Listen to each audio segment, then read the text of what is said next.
And also tonight, a CBS 46 exclusive CSI Atlanta investigates one of the city's most infamous cold cases. Who killed Diane Shields? It's a case detectives have struggled to crack for 52 years. As CBS 46's Karen Greer tells us, new evidence could be the break needed to catch the killer. After years of endless tips and dead ends, CBS 46's crime scene investigator Cheryl McCullum says she's one step closer to finding Diane Shields' killer. It's potentially a break. In 1967, the 22-year-old receptionist was found strangled and beaten beyond recognition, crammed inside the trunk of her own car. Her fiance literally had to identify her by the engagement ring and the dress she was wearing. Shields' death is woven into the fabric of Atlanta's dark folklore. A pretty young blonde, engaged to be married, last seen leaving work in her Chevy Impala, but she never made it home.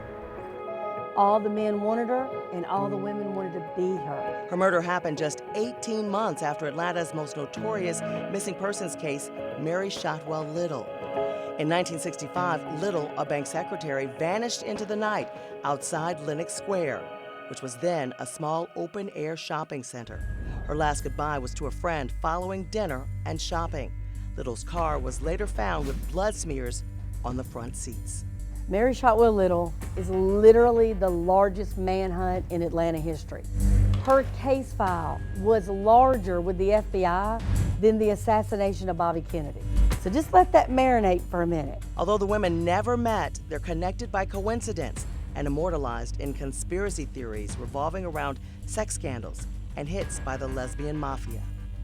After Little disappeared, Shields took her secretary job at CNS Bank, even sitting at Little's old desk and rooming with her former roommates. Absolutely. Now, 52 years later, Mac is convinced the alleged killer is hiding in plain sight right here in Metro Atlanta.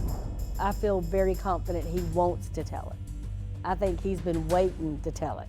I think that's why he keeps contacting people. Evidence from both cases has mysteriously disappeared, but CBS 46 has exclusive access to hundreds of pages in the Shields case.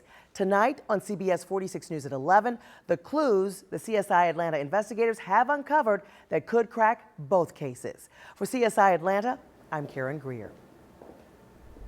And you can follow this case on our CSI Atlanta podcast. You can learn about this case and others like it on that podcast. It's free to download on Apple, Google, SoundCloud, Spotify, and Stitcher.